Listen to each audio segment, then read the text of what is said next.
ইখওয়ানা। ইখওয়া কি বলা হচ্ছে? ওয়াযকুরু নি'মাতাল্লাহ, তোমরা আল্লাহর অনুগ্রহকে স্মরণ করো।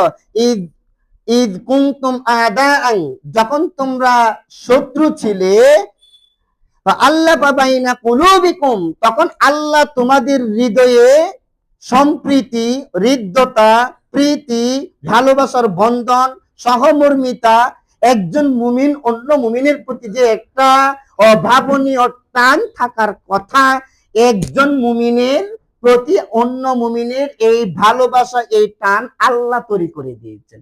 সুবহানাল্লাহ। যখন তোমরা ছিলে শত্রু, অর্থাৎ ইসলাম গ্রহণের আগে মুমিনদের জন্য যারা ইসলামে ঢুকেছে তারা কি ছিল? শত্রু। আর যখন ঈমান গ্রহণ করে ফেলেছে, এখন কি হয়ে গেল? এই কাজটা কে করেছে? ঈমান গ্রহণ করা তাওফিকটা কে দেয়? এই জন্যই আল্লাহ পাক বলছে ওয়াযকুরু নি'মাতাল্লাহি, ওই অনুগ্রহ স্মরণ করো, আলাইকুম ইয কুনতুম আ'দাআন ফাআল্লাফা বাইনা কুলুবিকুম, যখন একটা সময় তোমরা শত্রুর পয়েন্টে ছিলে, আল্লাহ রাব্বুল আলামিন তোমাদের অন্তরগুলিকে হৃদ্যতা দিয়ে পরিপূর্ণ করে দিল। ফাআসবাহাতুম বিনি'মাতিহি ইখওয়ানা, আল্লাহর অনুগ্রহে তোমরা হয়ে গেলে ইখওয়ান, ভাই ভাই। সুবহানাল্লাহ। তাইলে আমরা ভাই ভাই হতে পেরেছি, এটা কি আমাদের কর্মফলের কারণে নাকি আল্লাহর অনুগ্রহের কারণে? এই অনুগ্রহের কথাই স্মরণ করার জন্য আল্লাহ পাক বলেছে ওয়া কুনতুম আলা শাফা হুফরাতিন মিনান নারি ফাআনকাযাকুম মিনহা, তোমরা ছিল জাহান্নামের কিনারে, একদম জাহান্নামের একবারে পারে ছিলে। ওই যারা কাফের তারা জাহান্নামে যাবে না জান্নাতে যাবে? মৃত্যু হয়ে গেলেই তো চলে যাবে, তাই না? আল্লাহ রাব্বুল আলামিন বলেছে ঠিক জাহান্নামে যাওয়ার উপক্রম হয়েছে, জাহান্নামের কিনারেই দাঁড়ানো ছিল এই সকল ব্যক্তিগণ।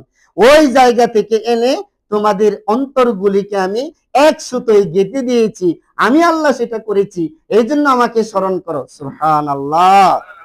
এই কথাগুলো আল্লাহ কেন দিয়েছেন? সূরা আল ইমরানের 103 নম্বর আয়াত, কাযালিকা ইউবাইয়িনুল্লাহু লাকুম আয়াতিহি লাআল্লাকুম তাহতাদুন। কাযালিকা ইউবাইয়িনুল্লাহু লাকুম আয়াতিহি, আল্লাহ তাআলা নিজে ওয়াজ করতেছে, নিজে বায়ান করতেছে। কাযালিকা ইউবাইয়িনুল্লাহ, আল্লাহ বায়ান করতেছে, লাকুম তোমাদের জন্য, আয়াতিহি ওনার আয়াতগুলি নিজেই বায়ান করতেছে। কেন? লাআল্লাকুম তাহতাদুন, যাতে তোমরা হেদায়েত প্রাপ্ত হতে পারো, যাতে করে তোমরা সুন্দর অবস্থানে সমাজের বুকে থাকতে পারো। সুবহানাল্লাহ। তাহলে আল্লাহ কার অনুগ্রহে আমরা একত্রিত হতে পেরেছি? আল্লাহর অনুগ্রহে। তাহলে আমাদের অন্তরটা যে শততা বিভক্ত ছিল, যে আমরা বিভিন্ন স্থানে ছিলাম, আল্লাহ রাব্বুল আলামিন রাসূল আকরাম সাল্লাল্লাহু আলাইহি সাল্লামকে বলতেছে, যদি আমি একত্রিত না করতাম, যদি আমি মুমিনদের হৃদয়ে সম্প্রীতি স্থাপন না করতাম, অবস্থাটা কি হতো? আল্লাহ রাব্বুল আলামিন বলেন সূরা আনফালের 8 নম্বর সূরা, সূরা আনফালের 63 নম্বর আয়াতে বলেন, ওয়া আল্লাফা বাইনা কুলুবিহিম লাউ আনফাকতা মা ফিল আরদি জামিআম মা আল্লাফতা বাইনা কুলুবিহিম ওয়ালাকিন্নাল্লাহা আল্লাফা বাইনাহুম ইন্নাহু আজিজুন হাকিম। আপনার সব ঠিক আছে না?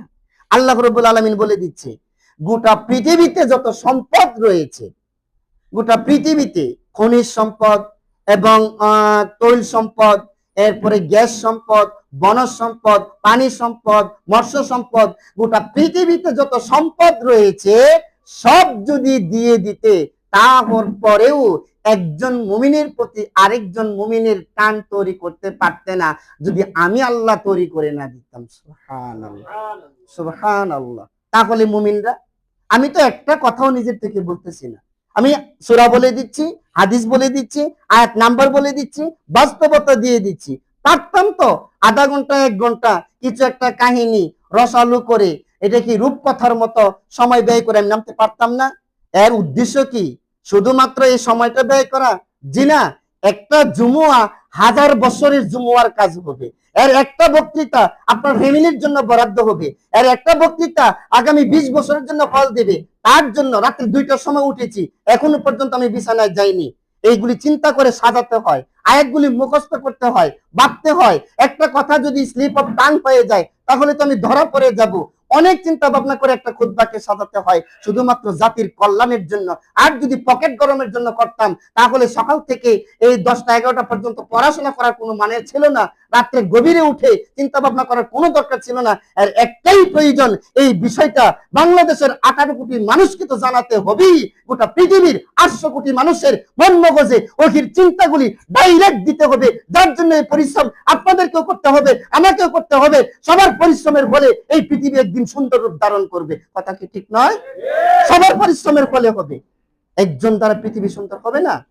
একজন নবী যদি নিজেই মুমিন থাকতো তাহলে তো একটা রাষ্ট্র কন্ট্রোল করতে পারতো না।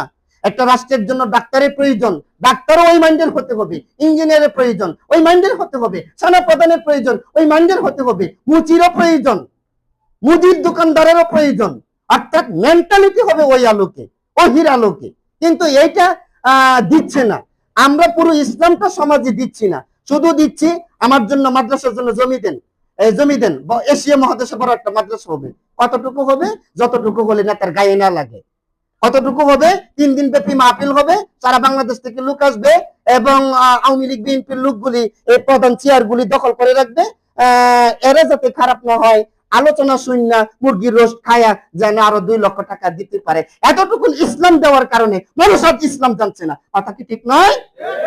মাদ্রাসা করেছে বাস ভালো কথা, পুরো কোরআন জাতিকে দাও। মাদ্রাসা করেছো ভালো কথা, পুরো বুখারী জাতিকে দাও। মাদ্রাসা করেছো ভালো কথা, রাসূল আকরাম সাল্লাল্লাহু আলাইহি সাল্লাম যে মুজাহিদ শ্রেণী গঠন করেছে কুফফারদের প্রাসাদগুলিকে চৌচির করে দেওয়ার জন্য, কুফফারদের চিন্তা, কুফফারদের স্বপ্ন সাধ, কুফফারদের বিলাসবহুল নানান কিছু, কুফফারদের আয়োজন, কুফফারদের সকল কিছু নাস্তানাবুদ করে দেওয়ার জন্য রাসূল আকরাম সাল্লাল্লাহু আলাইহি সাল্লাম যে একটা জাতি গঠন করেছে, তুমি কেন করতে পারো না?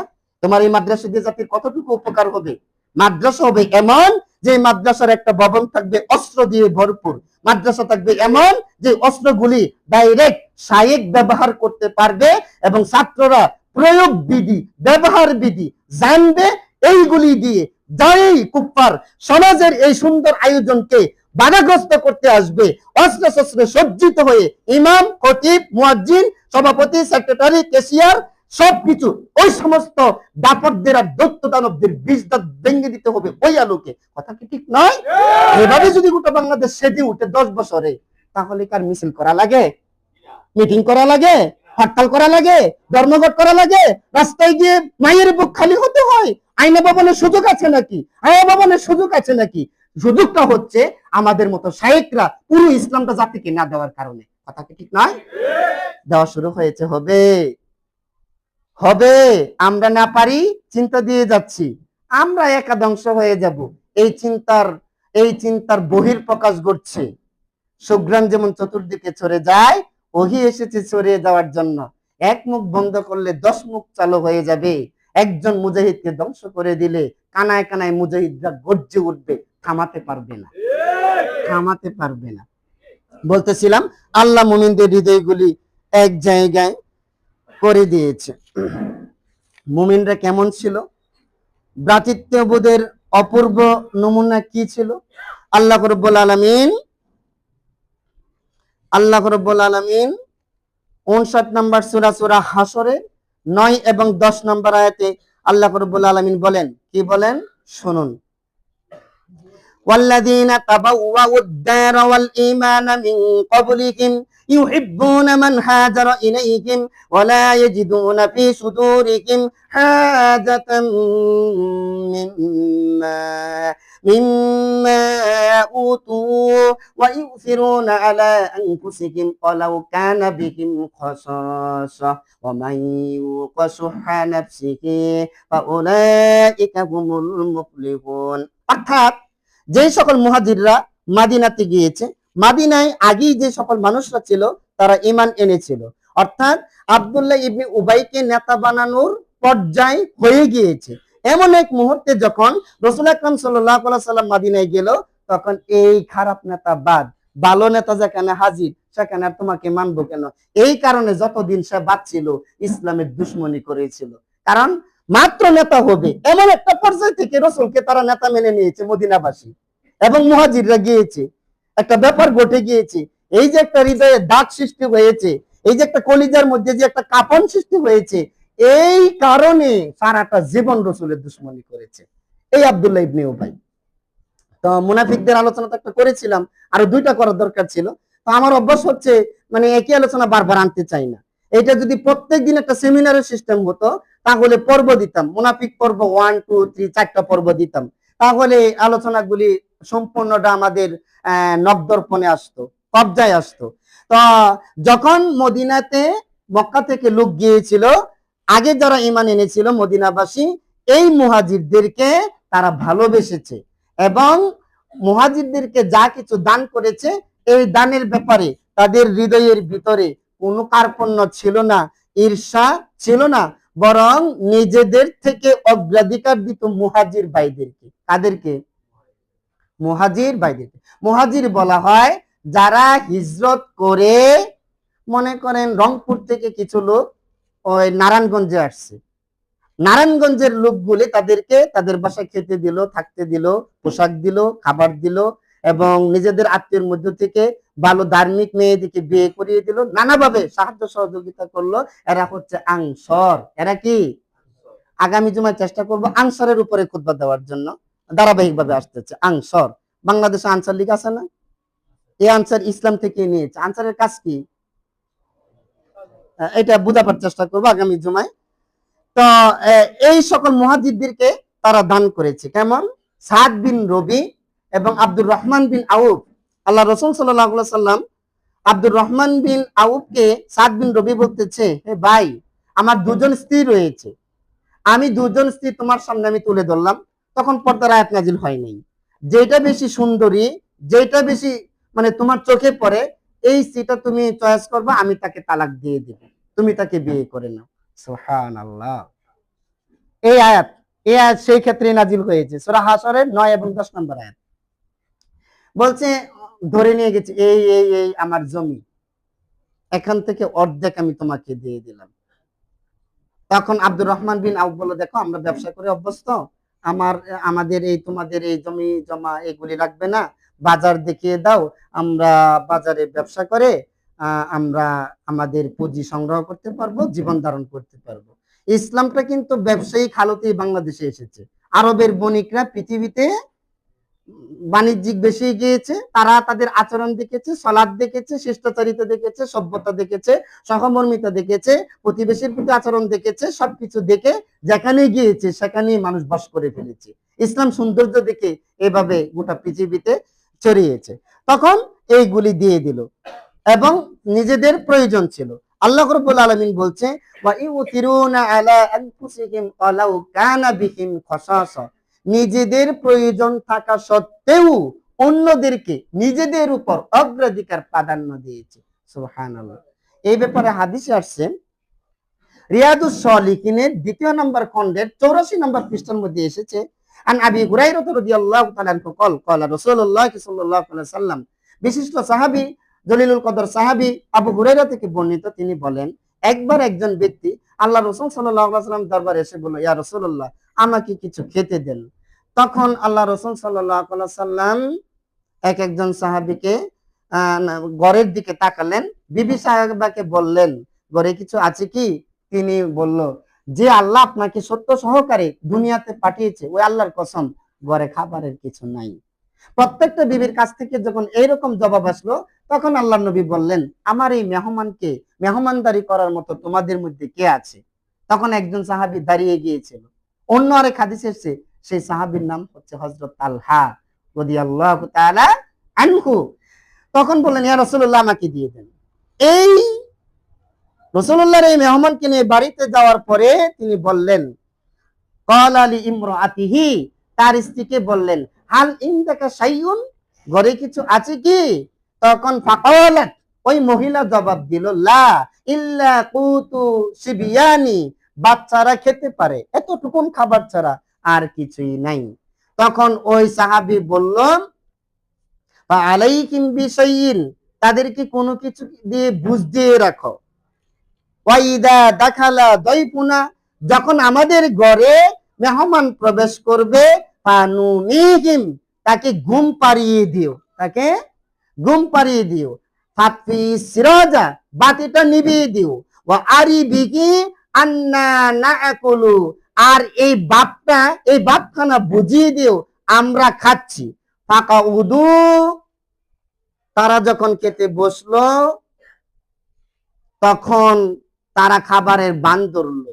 মেহমান বুঝলো মেজবানও খাচ্ছে, বাতি নিভে গিয়েছে বা নিভিয়ে ফেলা হয়েছে। ফালাম্মা আসবাহা গদা, পরদিন সকালে যখন তালহা রাদিয়াল্লাহু তাআলা আনহু ফজরের সালাতে এসে হাজির হলো, ক্বালা রাসূলুল্লাহ, রাসূল আকরাম সাল্লাল্লাহু আলাইহি ওয়াসাল্লাম তখন বলল, লাকাদ আজিবাল্লাহু বিসনিইকুমা বিদাইফিকুমা লাইলাতা। মুত্তাফাকুন আলাইহি, হাদিসটা বুখারীতে এসেছে, মুসলিমেও এসেছে। রাসূল আকরাম সাল্লাল্লাহু আলাইহি ওয়াসাল্লাম সালাম ফিরানোর পর পরে বলল, লাকাদ আজিবাল্লাহু বিসনিইকুমা বিদাইফিকুমা লাইলাতা, গত রাত্রে মেহমানের সাথে যে আচরণ করেছো, আর সে আজিমের মালিক আশ্চর্য বোধ করে তোমার জন্য সূরা হাসরের আয়াত নাযিল করে দিয়েছে। এইটা ছিল ভ্রাতৃত্ববোধ, এইটা ছিল ভ্রাতৃত্ববোধ। ইউনিয়নে দলের মিটিং নিয়ে একই গ্রুপের লোক চেয়ার নিয়ে বাইরে বাড়ি করে, সংসদে একজন আরেকজনকে কথা বলতে দিচ্ছে না, আরেকজনের ভাইয়ের গোশত কামড়িয়ে মরি, হাজারো হত্যা ঘটনা, দর্শন, সচিবালয়ে আগুন লাগিয়ে দিয়েছে। এতগুলি সিসি ক্যামেরা থাকতে, এতগুলি গোয়েন্দা থাকতে, এতগুলি নিরাপত্তা প্রহরী থাকতে, এদের ভিতরে কুকুর ঢুকে কি করে? সারা শহরের সিসি ক্যামেরা কোথায় গেল? কারা এই নথিপত্র পুড়িয়েছে? গতকালকে আলিয়া মাদ্রাসা মাঠে বিডিআরদের যে বিচার হওয়ার কথা ছিল, ওইখানে কারা আগুন লাগিয়েছে? বিডিআর এসপি শহীদ মিনারে গিয়ে রাত্রি যাপন করেছে। বিডিআররা 2009 সালে মারা গিয়েছে, বিচার করলে 2 বছরে করে দাও, এখনো কেন তারা জেলখানায় থাকবে? অনেক স্ত্রীরা স্বামীকে না পাওয়ার আশায় তারা স্বামীকে তালাক দিয়ে অন্য স্বামী ধারণ করেছে। এইভাবে কি একটা রাষ্ট্রের শান্তি হতে পারে? নাকি আল্লাহ যে কালাম দিয়েছে, এই কালাম ভার্সিটি থেকে, কলেজ থেকে, রুয়েট থেকে, বুয়েট থেকে, চুয়েট থেকে, জবি থেকে, ঢাকা থেকে, রাজশাহী থেকে এমন এক জাতি বের হবে, যেই জাতি ভাতৃত্বের বন্ধনে, অবিচ্ছেদের বন্ধনে ইলাহি শিক্ষা নিয়ে ইউনো হবে, ম্যাজিস্ট্রেট হবে, কমিশনার হবে, উপমন্ত্রী হবে, সেনা প্রধান হবে, র্যাব প্রধান হবে, তাদের হাতে জাতি সুন্দরভাবে চলতে পারবে। কথা কি ঠিক নয়? আমরা অশান্তির আগুনে দাউ দাউ করে জ্বলছি, অশান্তির আগুনে দাউ দাউ করে জ্বলছি, অশান্তির আগুনে দাউ দাউ করে জ্বলছি। এই কিতাবটি শুধু এসেছিল আপনার শুধু জুমার নামাজ পড়ানোর জন্য। আপনি আদম আলাইহিস সালাম থেকে নূহ আলাইহিস সালাম পর্যন্ত, নূহ আলাইহিস সালাম থেকে আমাদের নবী পর্যন্ত, আদি পর্যন্ত কিতাবটা পড়ে দেখেছেন? আপনার ইমাম সাহেবকে কি বলেছেন? ইমাম সাহেব, আপনি 1 সপ্তাহ লেখাপড়া করুন, আপনার একটা কমন রুম থাকবে, একটা গবেষণাগার থাকবে, পৃথিবীর উল্লেখযোগ্য আইন গ্রন্থগুলি আপনার বাসায় থাকবে, পৃথিবীর উল্লেখযোগ্য হাদিস গ্রন্থগুলি আপনার বাসায় থাকবে, আপনার বাসায় তাফসীরের গ্রন্থ থাকবে। আল্লাহ আমাদেরকে বানানোর পরে কি আমাদেরকে শিখতে বলেছে আর জানতে বলেছে আর মানতে বলেছে, ওইটা শিখিয়ে দেবেন বলেছে। আমরা কথাগুলি গোপন করে চলেছি। প্রিয় উপস্থিতি, শুধু তাই নয়, আল্লাহ রাব্বুল আলামিন সূরা হাসরের এই 10 নম্বর আয়াতে কি বলেছে শুনুন, ওয়াল্লাযীনা জাউ মিন বা'দিহিম ইয়াকুলুনা রব্বানা গফির লানা ওয়া লিইখওয়ানিনাল্লাযীনা সাবাকুনা বিল ঈমানি ওয়া লা তাজআল ফি কুলুবিনা ইল্লাল লিল্লাযীনা আমানু রব্বানা ইন্নাকা রাউফুর রহিম।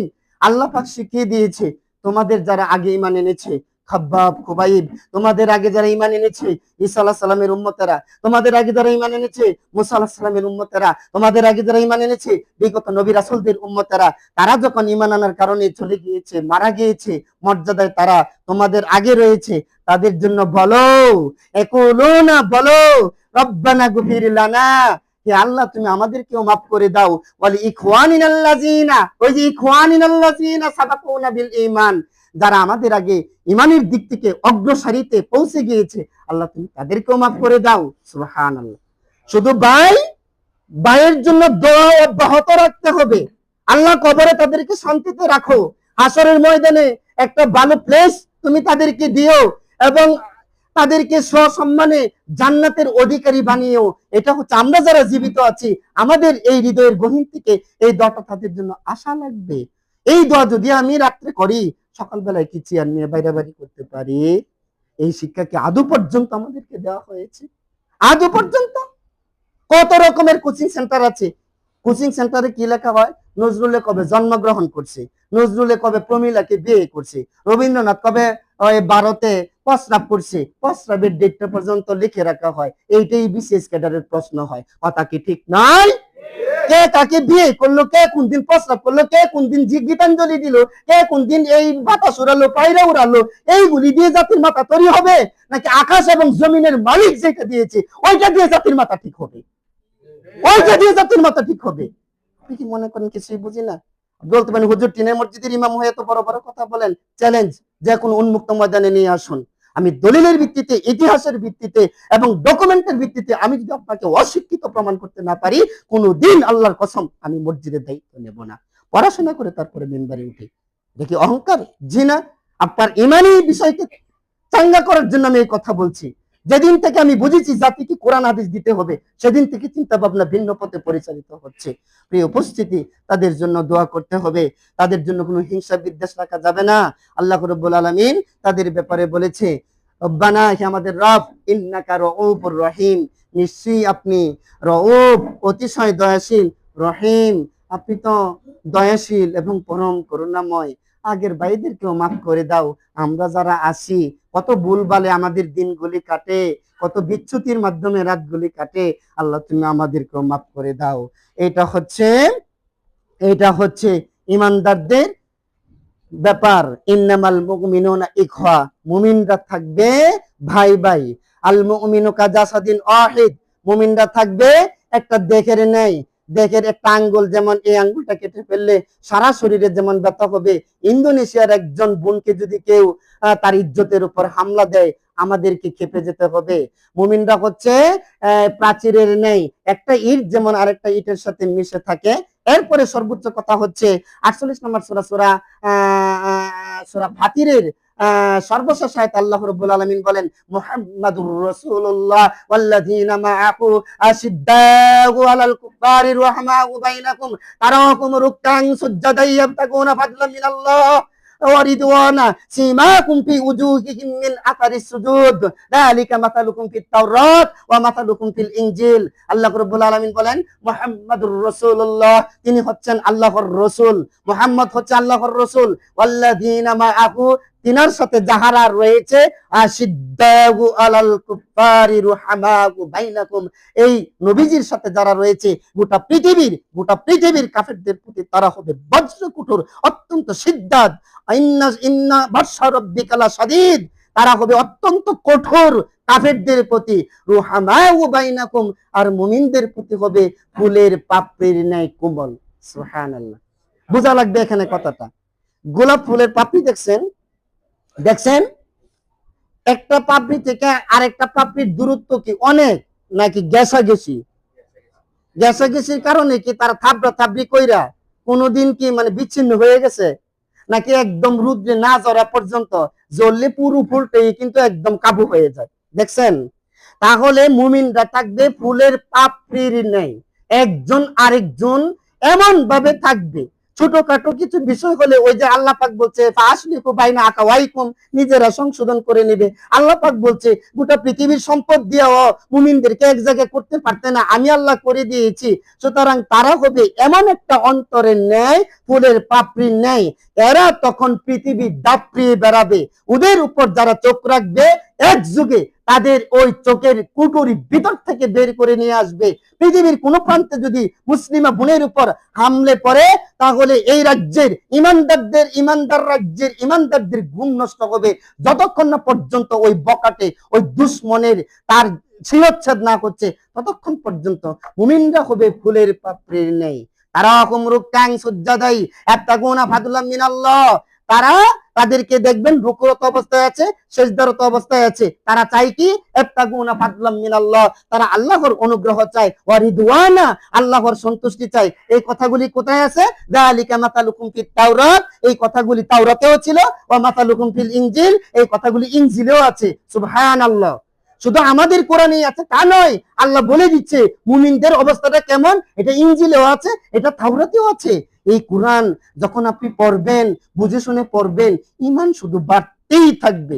ইন্নামাল মুমিনুনা আল্লাযীনা ইযা যুকিরাল্লাহু ওয়াজিলাত কুলুবুহুম ওয়া ইযা তুলিয়াত আলাইহিম আয়াতুহু যাদাতুহুম ঈমানাও ওয়া আলা রাব্বিহিম ইয়াতাওয়াক্কালুন। ঈমান বাড়তে থাকে কোরআন বুঝে পড়লে, অথচ এই কোরআন থেকে আমাদেরকে দূরে রাখা হয়েছে। আমরা 1 2 3 মাস্টার্স পর্যন্ত লেখাপড়া করি। ইংলিশটাকে দুইটা ভাগে ভাগ করলাম, ফার্স্ট পেপার সেকেন্ড পেপার। বাংলাটাকে দুইটা ভাগে ভাগ করলাম, Bengali first paper and second paper. আর ম্যাথকে আমরা দুইটা ভাগে ভাগ করলাম, সাধারণ জেনারেল ম্যাথ এবং হায়ার ম্যাথ। এবং আমরা ফিজিক্স দুইটা পদার্থ পড়ি, আমরা physics, chemistry, biology, geography, politics, economics, এই যে সাবজেক্টগুলি পড়ি, এতগুলি যদি আমাদের ব্রেইনে জায়গা হয়, আল্লাহর কোরআনটা কি জায়গা হয় না? এই পয়েন্ট থেকে বোঝার চেষ্টা করুন। ব্রিটিশরা যখন এই পৃথিবীর রাজ্য হাতে নিয়েছিল 200 বছরে সর্বপ্রথম তারা চিন্তা করছে এই পৃথিবীর মানুষের কাছ থেকে আল্লাহর এই কথাগুলি দূরে সরানো লাগবে। তাহলে একটা জাতিকে আমাদের গোলামি করে বা আমাদের অফিস আদালতে, ভার্সিটিতে, কলেজে, সেকশনে, অর্থাৎ এই জমিনের যতগুলি সেকশন আছে, এই সেকশনে আমরা কিভাবে তাদেরকে বশ করে রাখতে পারবো, এই জন্য তারা একটা সিলেবাস করে একটা জাতি গঠন করছে। এই জাতিটাই আজকে আমাদের উপরে অত্যাচার চালাচ্ছে। কারণ ওহির কথা তাদের কথা ডাইরেক্ট, রাত দিন ব্যবধান ডাইরেক্ট। ওহি বলছে বেশ্যালয় বন্ধ করো, আর সরকার বেশ্যালয়ের লাইসেন্স দিচ্ছে। এই কথাটা বলতে গেলে কি আমি কি মসজিদে খুতবা দিতে পারবো? ওহি বলছে চুর চুরি করলে হাত কাটো। মানুষের আইন বানাইছে না 6 মাস পরে আবার চুরি করা লাগবে, হাত কাটা যাবে না, জেলে দাও। ওহি বলছে জিনা করলে পাথর মেরে উড়িয়ে দাও। তারা বলে না নাইট ক্লাব বসুন্ধরা চলবে কেমনে? তাহলে ওহির কথা বলতে গেলে তাদের কথার সাথে কন্ট্রাডিক্ট হবে না? এখন আমরা কন্ট্রাডিক্ট মূলক কথা না বইলা শুধু বলি নামাজ পড়ো, নামাজ পড়ো, নামাজ পড়ো, রোজা রাখো, রোজা রাখো, হজ করো, যাকাত দাও, মসজিদ দাও, জমি দাও, মাদ্রাসা করবো। এইভাবে সব হয়েছে, মসজিদ হয়েছে, মাদ্রাসা হয়েছে, হুজুরও বাড়ছে, মুফতিও বাড়ছে, জাতির আর কিচ্ছু হয় নাই। কথা কি ঠিক না? জাতি হবে সেদিন যখন প্রত্যেকটা গ্রামে গ্রামে অন্তত 5-7টা মুজাহিদ করে তৈরি হবে। কোনো একদিন ডাক আসবে, ওই দিন তাদেরকে মোকাবেলা করে এই রাষ্ট্রীয় ব্যবস্থা তছনছ করে দিয়ে এই জাহিলিয়াতের ব্রিটিশদের, কুফফারদের, ফিরিঙ্গিদের, হিন্দুদের, মুশরিকদের, কুফফারদের, ইহুদিদের সমস্ত আয়োজন মোকাবেলার মাধ্যমে রাষ্ট্র যখন তালেবানের মতো, রাষ্ট্র যখন ওসামা বিন লাদেন যে টার্গেট করেছিল কুফফারদের বিশ্ব ব্যবস্থা ভেঙে দেওয়ার জন্য, যখন প্রতি গ্রাম থেকে মানুষগুলি এইভাবে বেরিয়ে আসবে, তখন একটা বিপ্লব হবে। ওই বিপ্লবের মাধ্যমে নতুন সভ্যতা কায়েম হবে। সেদিন মানুষ ঘরের দরজা খুলে ঘুমাবে, জুয়েলার্সের দোকানদাররা বাজারের দোকানগুলি খুলে ঘুমাবে। কারণ ধরা যদি পরে হাত দুটি কেটে ফেলা হবে। কথা কি ঠিক নয়? কতগুলি এমপির বাসা টাকার ব্রিফকেস পেয়েছে, জানায়া ধরে প্রত্যেকটা বিমানবন্দর দিয়ে পার করে দিয়েছে। প্রথমে তো গিয়েছে, এখন আলাদাভাবে পার করে দিয়েছে। কেন? তারা কোথায়? জাতির সামনে নিয়ে আসো, পল্টনে বিচার মঞ্চ কায়েম করো, ফাঁসির মঞ্চ কায়েম করো, 10,000 20,000 সেনা মোতায়েন করো, র্যাব মোতায়েন করো, পুলিশ মোতায়েন করো, একটা আওয়ামী লীগের এমপির হাত কেটে দাও। বিএনপির যদি কেউ করে থাকে বিগত সালগুলিতে যারা 2-2বার ক্ষমতায় ছিল, তাদেরকে হাত কেটে দাও। জাতি একদিনের বিচার দেখা সমস্ত চোর আর গুন্ডা আর সন্ত্রাস আর চাঁদাবাজ চিরদিনের জন্য ঠান্ডা হয়ে যাবে। কথা কি ঠিক নয়? আবুল তাবুল কথা দিয়ে রাষ্ট্র চলছে, সেমিনার হচ্ছে, টকশো হচ্ছে, রাস্তা গরম করছে, অমুক জায়গা যাচ্ছে, লাভ হবে না, লাভ হবে না। পাটায় পুটায় ঘষাঘষি, মরিচের দফা, তারা এইগুলি করতে থাকবে। মাঝখানে পরে আমরা বাজার থেকে ভালো কিছু কিনেও খেতে পারবো না, আমরা মেয়েদেরকে ভালো জামার হাতে সুপর্দ করতে পারবো না, ছেলেগুলিও উপযুক্ত পর্যায়ে নিতে পারবো না। এমনি আমাদের দিনগুলি শেষ হয়ে যাবে। এমনি কি আমরা শেষ হব? না আগামীর দিন সুন্দর একটা পরিকল্পনা নিয়ে ডাইরেক্ট জাতিকে বাঁচাবার জন্য শক্ত ভূমিকা রাখবো? আল্লাহ রাব্বুল আলামিন আমাদেরকে শক্ত ভূমিকা রাখার তৌফিক দান করুন, বলি আমিন। হাযা মা ইনদি ওয়াল ইলমু ইনদাল্লাহ আলাইহি তাওয়াক্কালতু ওয়া ইলাইহি উনীব।